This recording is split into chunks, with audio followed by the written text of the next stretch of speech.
Okay. All right, welcome back, everybody. Just as a reminder, so the midterm is on Friday. It'll just be in class. So please remember to bring a hand calculator, just regular calculator for that. There's not tons and tons of math. About 20% of the test is going to be sort of numerical calculations type stuff. It'll be similar, and the questions will be similar to what has been on the assignments in the in-class examples. But yeah, remember to bring a calculator, and then on Wednesday we're going to do a review, so I'll go through most of the topics that we've covered and sort of emphasize what's the most important part. Okay, so and today's lecture content is not on the midterm, so the midterm only goes up to the end of hurricanes, which was the beginning of Friday's class. Okay, so last time we covered a couple of different topics, mainly one big topic. So we finished off historical hurricanes, so we sort of talked about first the dynamics of hurricanes and what causes them to form, where they form, how they move, that kind of thing. But then we talked just a little bit about historical events like Hurricane Sandy, Katrina, Fiona here, which is pictured in Newfoundland. And then we moved on to the sort of probably most substantial part of the course, which is the part which is really oceanographic. And started talking about how we measure ocean currents. So, oceanography in general has lots of different segments. You can be a biological oceanographer, chemical oceanography, engineering, geological. But in physical oceanography, a big part of what we study is the ocean currents. And so this is the dynamics, the things that are moving, the forces acting on it, and that kind of thing. And so if we want to understand that subject, we do make some measurements. So in physics, it's almost impossible to make progress in understanding any kind of system without observing it for a while first. And so we've been observing the ocean for a long time using various methods. And so we started a discussion about exactly how we do that. And we talked about several different examples of technologies and ideas. So I think the first idea that was suggested was the idea of how do you measure the ocean current? Well, you put something in the water and watch where it goes. So that's called the Lagrangian technique. And the floats sort of look like this. It's some sort of free-floating object. Usually there's an antenna on it, so that's the way we can do telecommunications and send the data to a ship or to a land-based observation system. But we said that these Lagrangian floats, they're very useful and they're used all the time. But they give us sort of a bit of a weird picture of how the ocean velocities look, because the floats are moving. And so they give you a picture of what the velocity is sort of spread out over the track that they trace out. They don't give you a measurement at one point. They give you sort of an average measurement where each instant it's at a little bit of a different location, and so there's kind of time and space are mixed together. So sometimes, even though Lagrangian floats are great, we want to use a measurement system that'll give us a point measurement. So at this particular location, longitude, latitude, depth, whatever, what's the current? And that's called Eulerian. And usually those are called current meters. And they look like this, so it's like some sort of device with a propeller on it, and as the current goes by, the propeller spins, and based on how fast it spins, you can infer what the velocity is. And then another method, which is quite different from the other two, is based on observing the ocean from space, and so this is generally called remote sensing, when we sort of observe a system without having a measurement device directly embedded in that system. So satellites or radar or LiDAR or whatever, things like that. And that's the picture at the top right, where essentially by sending down radar pulses and then measuring the travel time from when they bounce off the surface of the ocean and get reflected back up to the satellite, based on that time delay, we can estimate a distance, because we know that the waves travel at the speed of light. So you know the distance, you know the time, and you know the speed, so you can get distance from that. And that gives you maps like this, where the colors tell you the sea surface height. So this is sort of how high or low the sea surface is. So the red colors mean anomalous high, meaning higher than average, and then the dark blue, purple colors mean lower than average. And so we can get the sea surface height. These amplitudes are maybe centimeters up to meters, up to 1 meter maybe. We made the argument that, so the satellite directly measures just sea surface height. That's the thing that's very easy to measure. It's quite hard to measure the velocity directly, because just when you look at water, it's not obvious how it's moving until you put something embedded in it. So But just like we made the argument so for meteorological weather systems, the high and low pressures, we can infer a lot about the circulation by just looking at the pressure fields, because we said for the atmosphere, for example, if you have a low pressure and extratropical cyclone, then you tend to have a counterclockwise circulation around that. And so we could do something very similar for the ocean sea surface height. Based on these sort of high and low regions of sea surface height, we can infer what the circulation is sort of around those. So based on that, we can get a global picture of surface velocities only from space. And so that's a limitation. So the benefit of doing remote sensing is that you get a global picture, and it's kind of all at the same time. That's very useful. And really, satellite data is what's relied upon very, very heavily in modern oceanography. But a major limitation is that it only will ever give you surface velocities. It can't give you anything below the surface. And so right now, for example, in my group and in many other groups, people are trying to come up with ways where if we observe the surface, maybe using satellite altimetry, can we infer something about the deep currents, maybe using like statistical machine learning methods, AI, that kind of thing. And so that's a revolution that's ongoing right now in oceanography. I think 10 years down the road, maybe sooner, everyday weather prediction is going to be heavily based on AI, and that's sort of the research, the core research on that is coming out now. And then we also talked about this cool little personal example that I like to show where my father-in-law threw a message in a bottle into the ocean in Trinity Bay, and it seems like it did maybe one or maybe multiple loops around the North Atlantic. We're going to talk today in detail about these exact currents and what is this structure. It's called the North Atlantic Subtropical Gyre. And this is another example basically of a Lagrangian float, but it's kind of cool. Okay. So today, the first thing I'm going to discuss is the TikTok project. So the video project, I'll give some sort of basic outline of what's involved in that. And then we're going to move on to the oceanography, so gyre circulations, Ekman dynamics, which probably some people have heard of before, they probably saw it in other courses, geostrophic flow in the ocean, and then if we get time at the end, upwelling and downwelling, which are the vertical currents. So mostly when we think about currents, we think about the north, south, east, west component, but the vertical component is also important. Okay, so the TikTok project. So this information is also on the syllabus. There may be a handout, or maybe not, maybe I'll just go based on this. But so the first deadline is October 27th, so you have basically 3 full weeks to work on it. The deadline is, try to get it in around then. The main reason is to have time to incorporate feedback, but if you need an extra couple days or whatever, that's fine. So Tuesday, October 27th. The draft video should be between 2 and 4 minutes. What most people find, is that the hard thing is keeping it short, and that most people's first draft of their video might even be 5 minutes long. But the important part is to try to be focused in what you're trying to explore or what you're trying to explain, and don't bring in too many complicated elements because it'll be really hard to fit into a couple minutes.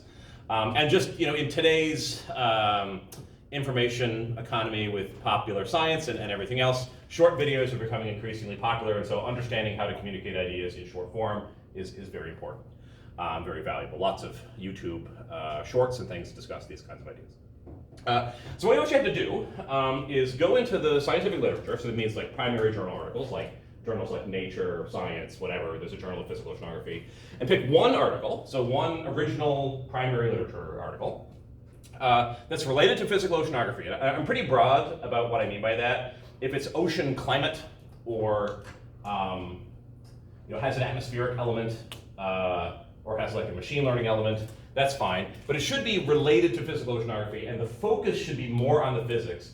And so many people, just as a why am I mentioning this? So many people in this course are in the ocean sciences program, which has a sort of marine biology bent to it. And so a course that a paper that involves biology is perfectly fine, but the focus should be sort of on how the biology and the physics are connected.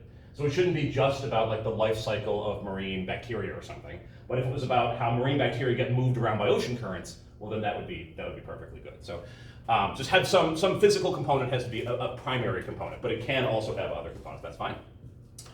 Your video, the purpose of the video is to explain, and I'll get into details about what I mean by this, but to explain what was the study about. So what did they do, what did they find, what were their methods, what was the motivation, that kind of thing. And as part of explaining that, you want to show at least 2 figures from the paper. So every scientific article has numerous diagrams and figures and things like that. So 2 of them you should show in your video on the screen and explain why it's important, what's the interpretation, etc. You have to include the reference information, so what's the title of the paper, who were the authors, the journal, what's the name of the journal, what year did it come out. Very often a good way to do this is if you just flash up the title part. We'll say here's the title, here are the authors underneath, you can just put that on the screen. A lot of people find that easier than listing off, because some papers might have 15 authors, so listing 15 names takes a long time. There's lots of journals you can use, so I mentioned some of them. So the big ones are Nature, Science, and Nature's broken down into like Nature Climate Change or Nature Geosciences. Those are great. Science, PNAS is the Proceedings of the National Academy of Sciences in the US. Scientific Reports, Geophysical Research Letters. The Journal of Physical Oceanography is a great resource. All the papers in there would be really appropriate, basically. Journal of Geophysical Research Oceans is also good, and then there's some more technical theoretical journals. If you're more on the physics side, you might look into Journal of Fluid Mechanics, Geophysical Astrophysical Fluid Dynamics, but really anything is fine. And so the key concepts to get across in the video are what's the study about, so what is the main topic? Why did they do this work? So every time someone writes a new article, they have to justify what was the point, what's the point of putting out one more paper? There are thousands of papers published every year. What's the point of sort of cluttering up the literature with your new information? There has to be some motivation for it. There's some question that was not answered previously, or something that was not known, or there was contradictory theories or something. And so every new paper contributes to that. So what was the motivation? And then what did they actually do in terms of their methods? So did they use like ocean modeling? Did they take observations? Did they use an AI system, etc.? What's new? So every paper has to also justify that it's doing a new thing. So it's adding something new to the discussion that's based on the motivation. So what was the new element? What were the key conclusions?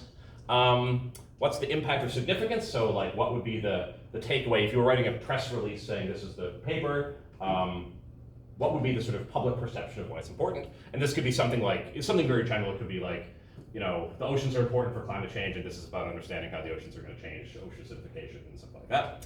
And then this is a very minor part, but you know, what did you personally find was interesting about it, or why did you pick that paper? That can be 1 or 2 sentences. It doesn't have to be a lot of time spent on that. I got a couple of questions already on the TikTok project.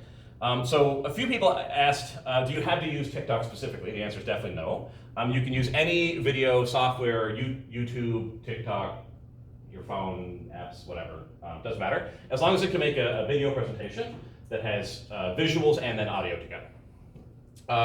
Do you have to actually be in the video? Do you have to be on screen? So definitely not. So if you look at popular science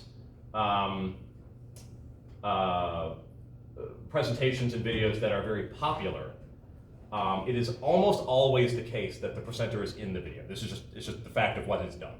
So it just seems to be the case that when you are viewing science content or any kind of content, it tends to be perceived better if there's a presenter that the audience can kind of connect with. However, there's all sorts of reasons why somebody might not want to appear in the video. So if you don't want to, that's no problem. So it's not required and you won't lose marks, so no gradings based on that. But if you don't care, it's generally nice to appear in it because people sort of connect with it better. But don't feel any pressure to do so if you have a reason for not wanting to. And the last part is, some people have asked me before, does the video have to be like sort of like on the serious side, or can it be on the sort of funny side or whatever? And whatever you want to do is fine. So as long as it follows these rules, you can have whatever format you like. Oh, and I forgot to mention this. It should definitely be on here. But you can do it in groups of 2. So you can have a partner and then do it together with a partner.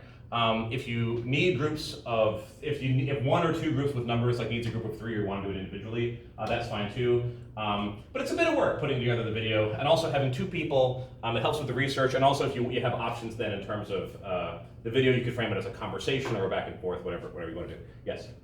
Is there kind of a cutoff for the year that you'd like for the papers? Any papers before? So generally, you want to keep things relatively new, and by which I mean maybe say the past 10 years, but there's no hard cutoff. So if you have a historical article that you think is still really relevant, or is maybe one of the few articles. So, some topics are sort of relatively niche, and there might only be 1 or 2 articles. In which case, if you want to go back to the 2000s or whatever, that's fine. But when you go back really far, it kind of gets a little bit disconnected from today's oceanography. So if you go back to like the 70s and so forth, I love reading those papers, but they're mostly of historical interest because they use different instrumentation.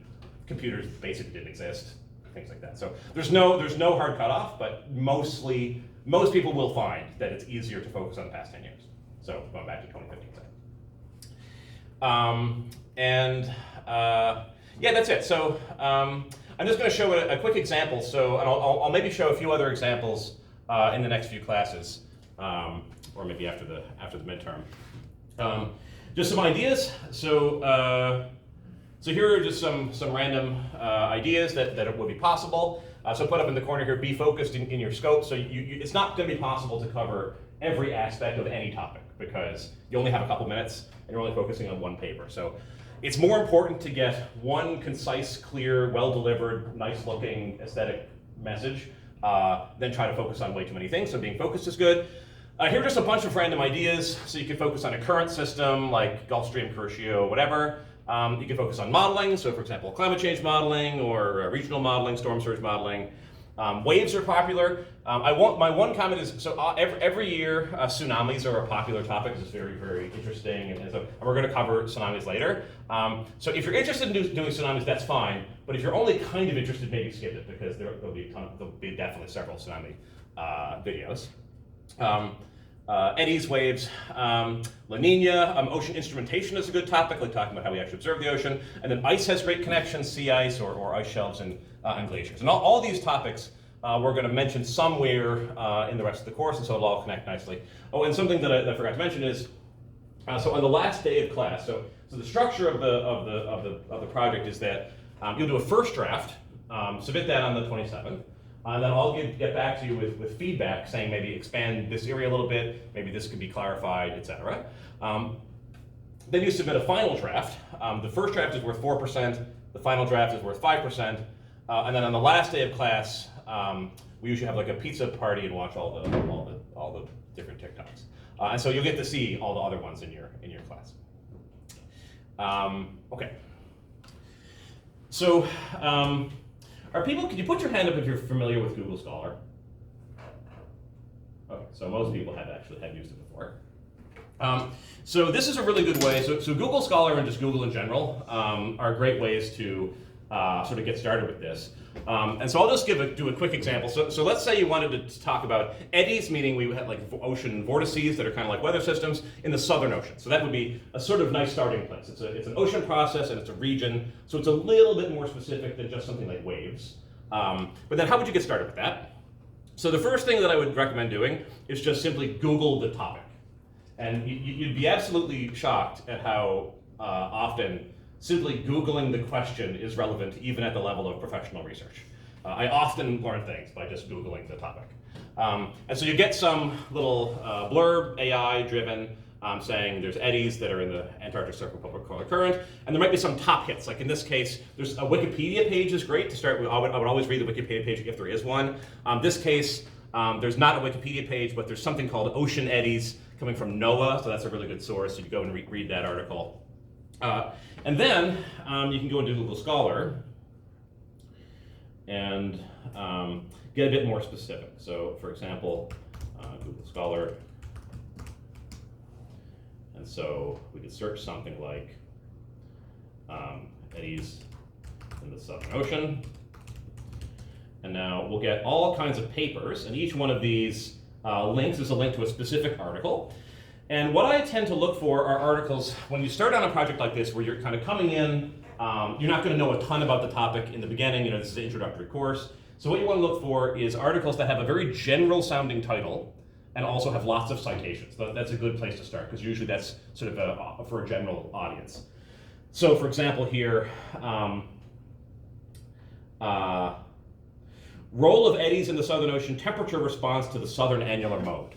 This would probably not be a great place to start because it's really specific. So it's not just about eddies in the Southern Ocean, it's all about temperature and also this Southern Annular Mode, whatever that is. And so that might not be the best place to start. However, I think I saw one earlier. So this one here is called Eddy Stirring in the Southern Ocean. So it's just eddies, Southern Ocean, and stirring just means they're moving stuff around. So that's pretty general. And we're looking at, it's got almost 200 citations. That's a good amount. That's actually quite high. And so you can start there. And then the great thing about Google Scholar is that you can find the article. But the really useful thing that I love about this technology is you can click at the bottom here, and you see where it says cited by 192. So if you click that, it will show you all of the papers that have cited that article, and you can sort by date. And then when you sort by date, what that shows you is that you have 2025. So all of the most recent work will come right to the top. And you could try to find one in here that maybe is fits your interest. So whatever that might be. The Southeast Indian Ridge, a hotspot for cross-frontal exchange. So this is a very focused article on a particular location, the Southeast Indian Ridge. And so you might want to do that one, for example. Okay, and so Google Scholar is very, very valuable. And try to stick to, if you want to expand your presentation to include more than one paper, that's okay. But I wouldn't go much more than I would definitely not go more than 3, and 2 would already be a lot. So focus on one main one. If you want to bring in a second one, that's also fine. But just keep in mind that you don't want your video to be 6 minutes in the end, because we just don't have time. On the last day, we won't have time to go into all the presentations if they're all too long. Okay. And I thought I would just show an example. So this is so every presentation is always different, and so don't feel like your presentation has to mirror the example I'm going to show in any way. But this is just an example of what I thought was a pretty well done video that has some interesting character and sort of some fun aspects. Now I'm just going to turn this because I don't think I didn't mention YouTube. Anyway, so here's one example. And so this was done, I'm not going to show the whole thing, this one's 5 minutes, so this was the first draft, and so 5 minutes is a bit long, so in the revision process we tried to get it down. But yeah, just take a look, so this is an example. Good evening, everyone. I'm Maya Aird, and you're watching Chasing Tides. Tonight, we dive deep into the world of underwater volcanoes and the tsunamis they spawn. A groundbreaking study has uncovered a hidden danger lurking beneath the waves, a sweet spot where underwater eruptions could trigger the most devastating tsunamis. The study reveals that certain water depths can amplify the destructive power of these underwater explosions, potentially reshaping our understanding of coastal hazards. Stay with us as we dive into how this discovery could revolutionize our understanding of tsunami prediction and potentially save countless lives in the future. We begin with a team of international scientists led by researchers from New Zealand, including Yachin Shin and Colin Whittaker. The team's findings were published in the prestigious Journal of Geophysical Research in 2021. This collaborative effort, which also included experts Emily Lane, James White, William Power, and Perovsky Nomenkow, has shed new light on the complex relationship between underwater volcanic eruptions and tsunami generation. Using a novel concept called effective scaled water depth, the team of scientists has categorized underwater eruptions into 3 dramatic types. Shallow water, where the volcano barely keeps its head below the surface. Intermediate water, the Goldilocks zone of underwater eruptions. Deep water, where the pressure's on and the waves are off the charts. But that's not all. The scientists have even pinpointed a critical depth where wave generation reaches its peak. Talk about making waves in the scientific community. But what sparked this groundbreaking research? According to our sources, the scientists were driven by a perfect storm of concerns. The looming threat of submarine volcanoes unleashing devastating tsunamis on unsuspecting coastal communities, a glaring gap in our understanding of how these underwater infernos birth monstrous waves, an urgent need to upgrade our hazard assessment tool, and a burning question. How do the volcano's fury and the ocean's depth conspire to create these watery behemoths? These pressing issues set the stage for a series of high-stakes laboratory experiments designed to unlock the secrets of underwater eruptions and their tsunami-generating potential. Let's check in with our expert, Maya Aird, for a deeper dive on this. These scientists behind this study didn't just make waves, they created them in the lab. Here's how they dove into their research. They set up a glass tank. Okay, so as you can see, this person decided to do the presentation in the form of sort of a tongue-in-cheek style newscast, Colbert Report kind of thing. And then they actually did multiple characters and had the scientist character. So that's much more than average. Most people do something much simpler. But just to give an idea of what you can do, and also that also wasn't necessarily a perfect presentation. So for example, we hadn't seen any figures from the paper yet. So I think we had some revisions for that. But you can see you can use your creativity, you can have fun with it if you want, or you can just do something straight up and down, whatever you like. Okay. Any questions about the presentation?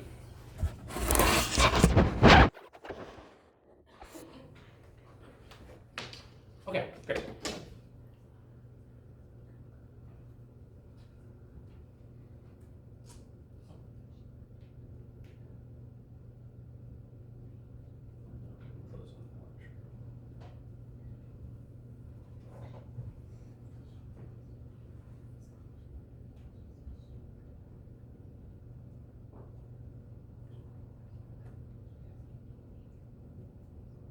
Okay, and so just feel free to let me know if you have any questions, or if you're having trouble finding a partner to do it with, or you want to have do it on your own or anything like that, please just let me know. Although I would appreciate if on average people did it in teams of 2, because that just makes the scope of the project and the grading and the presentations work out nicely. Okay, so back to oceanography.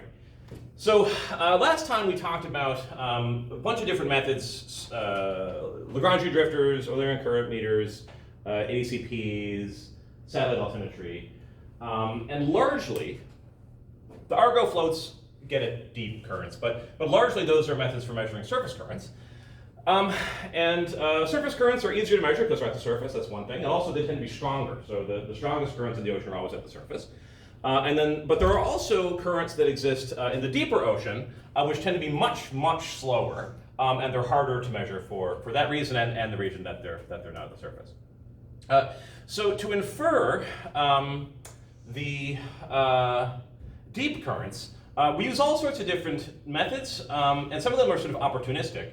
So one method is called tracer methods. And so what a tracer is it's a particle or a substance, a dissolved gas. It could be a dye, oil sometimes, that sort of goes with the flow of the current. So anything that moves with the current, by tracking how it moves, you can infer what that current was.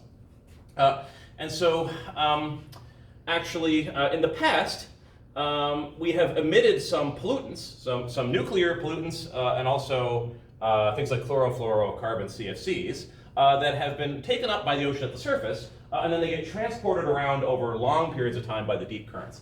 And so this is a cool example from this book from quite a while ago, where they were using tritium. So tritium is an isotope of hydrogen, and then it comes from nuclear tests. And so this was emitted into the atmosphere in the 1960s, and it got absorbed into the surface ocean.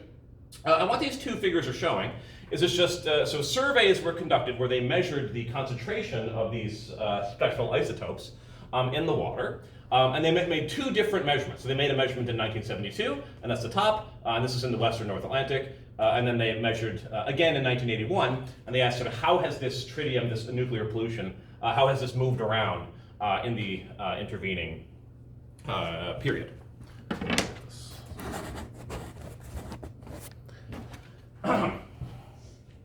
And so if you look, so in 72, so the dark lines are the higher concentrations, or the solid lines are higher concentration, the dashed lines are weaker.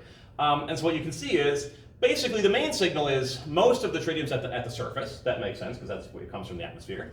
But then it also has sunk down to depth. And the reason it's at depth here at all is because in the western North Atlantic, so this is actually quite close to us, so Labrador Sea, Newfoundland, Grand Banks region, we had this phenomenon called deep convection or deep water formation. We're going to talk about this later in the course.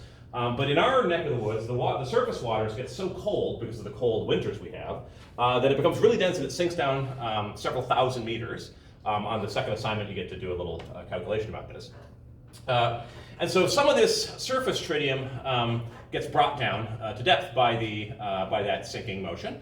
And then if you look over time, in 81, when they did the other survey, you can see that the levels of tritium in the sort of northern deep waters are much enhanced. So now we have solid contours instead of the dashed contours. And there's been a spreading from this region back out into the sort of more middle latitudes of the North Atlantic. And so it seems like what's happening is there's some kind of circulation that's sinking and then flowing back out here. And if you're familiar with the AMOC circulation, Atlantic Meridional Overturning Circulation, which we're going to cover in detail, this is the exact shape. But of course, it's only moved, about 5 or 10 degrees, and this was 9 years later. So the speeds of these currents are not meters per second or whatever; they're like meters per year kind of time scales. And so the idea with tracers, we can also make these similar kinds of measurements. If there's an oil spill, for example, look at the direction the oil goes. But usually you have things that are injected to the surface, and then if we're tracking deep currents, they sink to depth and they drift over time. Okay. So we're now going to spend a few minutes talking about probably the most prevalent, most important, strongest climatological ocean currents that are at the ocean surface, which are called the subtropical gyres. And so this is sort of the reason why a few classes ago we spent some time talking about the wind belts. We said there's this Hadley cell, Ferrel cell, polar cell, and those are associated with trade winds, mid-latitude westerlies, and polar easterlies. And those different wind belts, we have the trade winds in the equatorial region, the mid-latitude westerlies or prevailing westerlies in the middle latitudes, like say 45, 50 degrees, and the polar is not included on here. But those surface winds, which are persistent and strong, they drive these large circulating ocean currents. And so here the green lines are the winds, and then the pale blue lines are showing these circular circulations, and those are called the gyres. And they're called subtropical gyres because they happen around 30 north and 30 south. They're in all the ocean basins. And usually when we say tropics, the actual tropics are, say, between 20 north and 20 south. And then the subtropics are like just a little bit poleward of that, so maybe around 30. So these are subtropical gyres. And you can think of them as approximately circles or ovals, or you can also think of them almost as squares, which have 4 boundary currents. So there's always going to be a current on the equatorial side, then a current on the western side. That's called the western boundary current. We'll talk about that in detail. Then there'll be some kind of northern current, and then eastern currents. And so all the gyres have this structure, and we can understand the physics by sort of thinking through what's involved in the circulation. So as I said, so wind is the primary driver. And when you think about how wind drives ocean currents, it's really sort of friction, because if there was no frictional interaction, then the winds would just slip over the top of the water and there'd be no force. But because there's a drag at the surface, the winds and the water, they exchange momentum. And so the winds kind of get the circulation going. And then once it's circulating, a couple of other effects are very important. So just like in the atmosphere, we look at pressure maps of highs and lows. So pressure forces are very important in the ocean. And you can also think of those as gravitational forces or the weight of the water, because just like in the atmosphere, on the first assignment, we said that the atmospheric pressure is equal to the weight of the air per area. So the same thing is true in the ocean. So the pressure is really the weight of the water column. And so pressure, gravity, weight, friction from the wind, and also the Coriolis force, very important. And one key other element is that just the locations of the continents matter a lot. So in the Southern Ocean, for example, so the Southern Ocean doesn't have a gyrocirculation. We'll talk in more detail, but it has this thing called the Antarctic Circumpolar Current, which just wraps around the planet.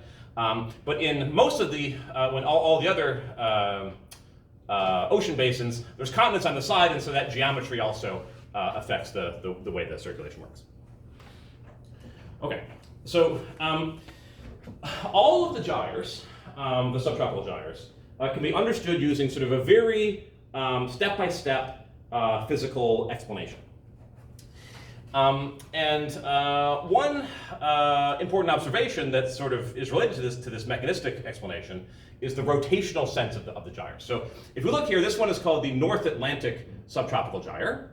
This one here is called the South Atlantic subtropical gyre. We'll zoom out now in a minute. But in the northern hemisphere, we have a clockwise rotation, and in the southern hemisphere, we have a counterclockwise rotation. And you can sort of think of this as being connected to the Coriolis force. So the Coriolis force acts to the right of moving water parcels in the northern hemisphere and acts to the left in the southern hemisphere. So you can sort of think, in reality, all of these mechanisms are sort of all competing with each other and at play all the time, but you can sort of think of it as a sequential step-by-step mechanism, if nothing else than to remember what the answer is. So if we think about, start in this equatorial, sort of subtropical equatorial region, So there we have the trade winds. And so the trade winds are going to push that surface water to the west, because the trade winds always blow from the east to the west. And then when they hit land, they can't go through the land, so they've got to either go north or south. But the direction of the Coriolis force sort of biases you, so you tend to turn to the right in the northern hemisphere. Coriolis force acts to the right. So we have this flow driven by the trade winds, moving towards the western boundary of the North Atlantic, turns right because of the Coriolis force, and then moves up the coast. And so this branch would be called our Gulf Stream. Then when it moves up, it gets into the prevailing westerlies. So we have the westerly winds here, and that blows that current back across the North Atlantic. Hit continent again, we have the Coriolis force pushes you to the right, so we tend to go south. And then when we get back into the trade winds complete the cycle, and we have this circular gyre. If we apply the same logic in the southern hemisphere, everything works the same way, but it's just reverse direction. So we have the trade winds here blowing from east to west, pushing a westward flow. We hit South America here. Coriolis force now acts to the left, so we go south until we get into the prevailing westerlies, going east, and then the Coriolis force helps us again turn to the left, which is back up to the north, and this completes this cycle.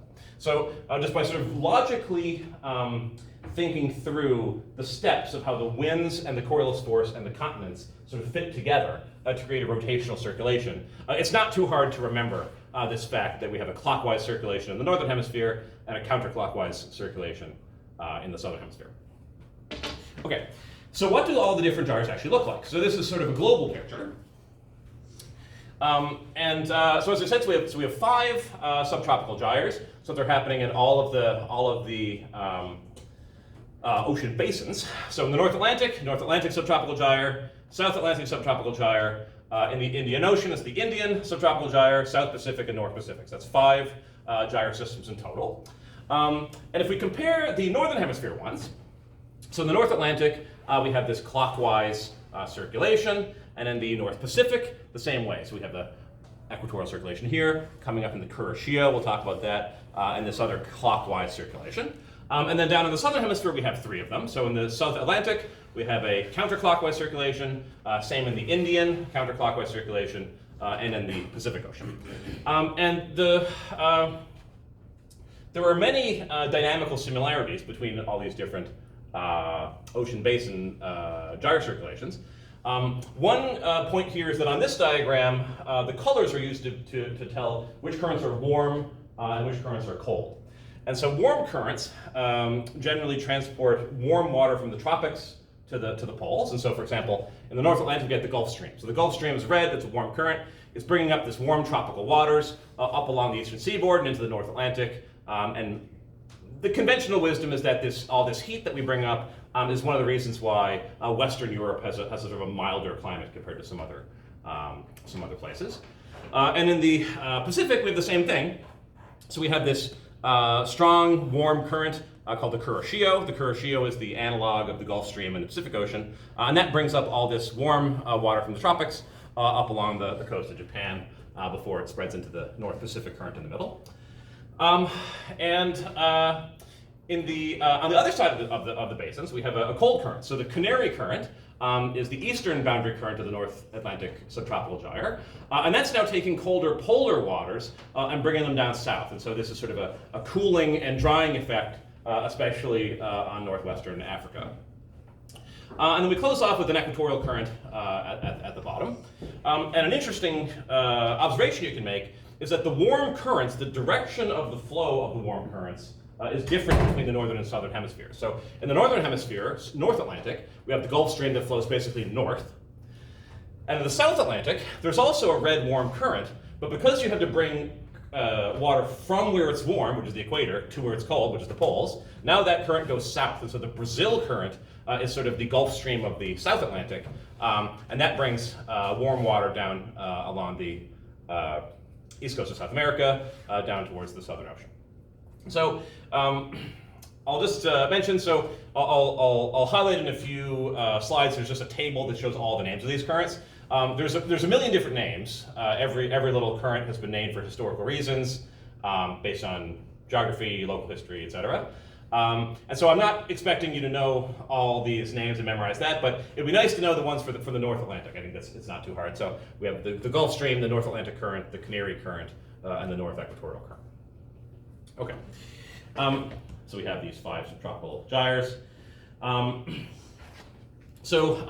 mentioned the equatorial currents. So when we talk about equatorial current, these are these ones that are near the equator, but they're not right on the equator. So they're sort of either north or south of the equator. They always go from the east to the west, and that's because they're driven by the trade winds. These are connected to the western boundary currents, which are those warm currents that I just mentioned.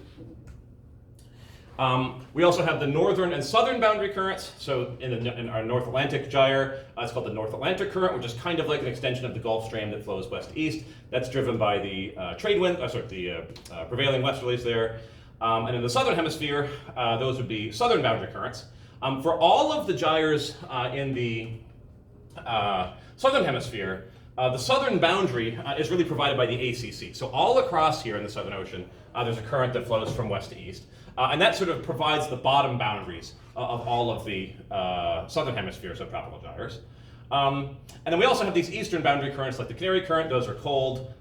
It's called the California Current in the Pacific Ocean. And so together, all these different components sort of make a square or a box or a circle that outlines where those gyre circulations are. And then there's 2 special types of currents that are a little bit strange. And so these are called the equatorial countercurrents. So if you look very closely at the equatorial region, so we have what we generally call the equatorial currents are actually called the northern equatorial current and the southern equatorial current. And they're not really right on the equator. They're a little bit north or a little bit south. And they blow from east to west driven by the trade winds. And kind of weirdly, right along the equator, there's something called the equatorial countercurrent, which is in the middle and runs backwards, opposing the wind. So the wind generally in this trade wind region blows from east to west. But you may remember when we talked about the wind bands, we said there are these boundaries between the wind bands, like the horse latitudes and doldrums and stuff like that. They all have weird names. But right at the equator, the trade winds are a little bit weak. And so the currents are actually able to flow backwards against the wind. That's why they're called a countercurrent. And the dynamics of that are very interesting. So this has been studied for a long time. But this is really driven by pressure forces. So you sort of get a higher sea level on this side, lower sea level on that side, that kind of wants to flow back right along the equator. And remember, the equator is very special because that's where hurricanes can't form. So the rotational effects, the Coriolis force is very weak there. And so sometimes you get special physics happening right at the equator. Actually, a lot of my research is related to that. And another sort of interesting extra thing are called the subpolar gyres. And these are smaller and less important, but they're still worth knowing about. So our subtropical gyres are the big gyres in all 5 ocean basins, but the subpolar gyres are up north, so and also down towards Antarctica. But up near the Scandinavian countries, we have something called the subpolar gyre. The Norwegian current is part of that. There's also a subpolar gyre, including the Alaskan current in the North Pacific. And there are subpolar gyres in the Southern Ocean. And these are all smaller. They also circulate in the opposite direction. So our North Atlantic gyre is clockwise, and this North Atlantic subpolar gyre here is counterclockwise. And those are affected by the polar easterlies. And so those tend to be, the easterlies are weaker than the trades and the westerlies, and so those gyres are a little bit weaker. But they're still well observed, important for climate, important for local, lots of local effects. And so they're good to know about as well. Okay, so here's just a table that shows for all the different gyres, what are the main currents that make them up. This is more for your reference. But I've just highlighted the North Atlantic gyre here. So you might get asked questions like, what is the eastern boundary current of the North Atlantic subtropical gyre? And the answer would be Canary Current. That's the eastern boundary current. And so just knowing these names is enough, but then also know the conceptual thing that the same kind of dynamics with the western boundary current, eastern boundary current, all that stuff, it applies to all the different basins, but I'm not going to bother with, a Gould-Haas current. I know all these because I've taught this course for several years, but you guys don't need to remember all that. Okay, so those are the gyre circulations, very important.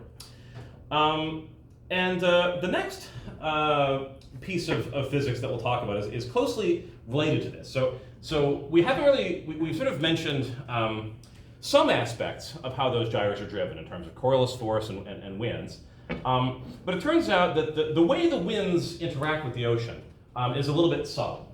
And it's sort of, in some sense, obvious that when you blow wind east, you should get an eastward flowing current. And sometimes that happens, and sometimes it doesn't. And so there's very famous, actually, just ask, can you put your hand up if you ever encountered Ekman dynamics before? A few, okay. So Ekman dynamics, so Ekman is named after this guy here, von Wilfried Ekman. And this very sort of well put together looking fellow was the graduate student research assistant to this really terrific looking guy, Friedhof Nansen. And so what happened was there was an observation that was made by people that were involved in shipping and sailing and that kind of thing. In the northern parts of the ocean where you'd be sailing and there would also be ice floating around, so icebergs. And so they were making wind observations and to plot their course and that kind of thing. And what they noticed was you would probably think, I think everybody thinks this, that ice is going to move with the wind. So if the wind is blowing to the east, then the ice will move to the east. Actually, that's not what happens, and it moves sort of to the east, but also at an angle.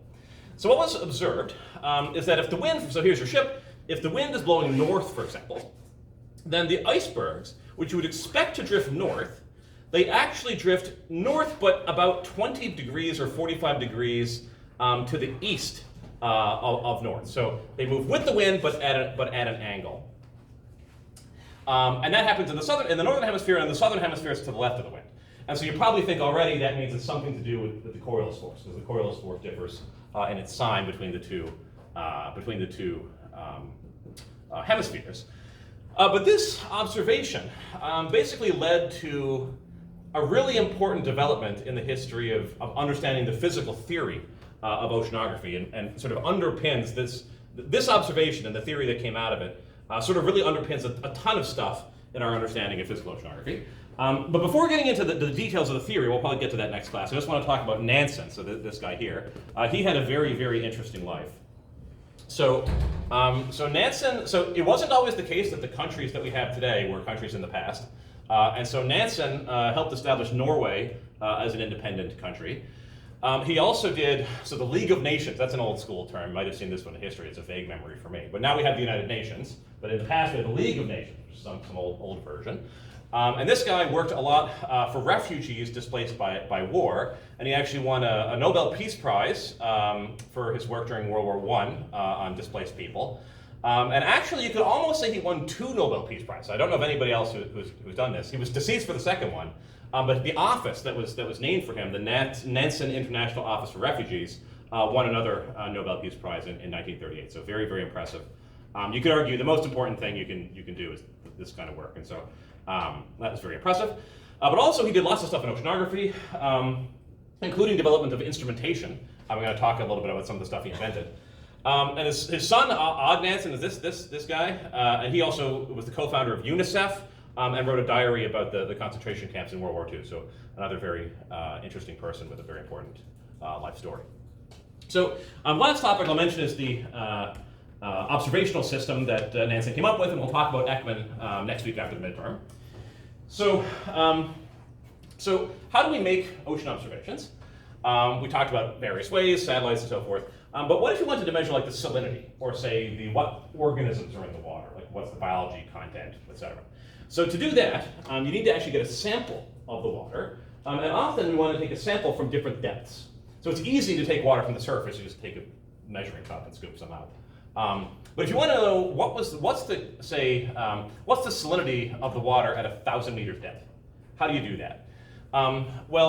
Nansen invented this technology. This is sort of a more modern version of the technology. It's called a Niskin bottle, but it's based on a different bottle called a Nansen bottle. And here's how they do it. They basically have a ship, and then over the side of the ship, they throw down a bottle that's on a line. And then this part here is the bottle, and you can see that the bottom part is open, and that the top is open too. So the bottle's open at both ends, and you slide it down on a line to a particular depth.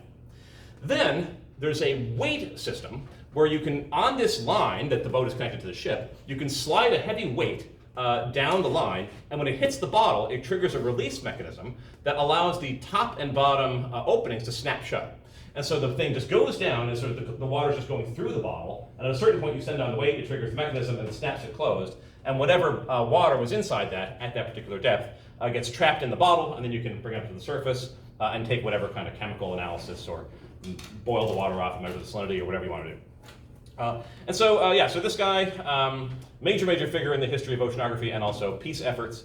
Part of science is not only theory and understanding physical mechanisms and things, but actually inventing technologies that allow us to do the observations, and so he's been important in all the different aspects. Okay, great. So just as a reminder, assignments due this evening, and we'll do a review class on Wednesday, and please remember to bring your calculators on Friday. Okay, great. See you Wednesday.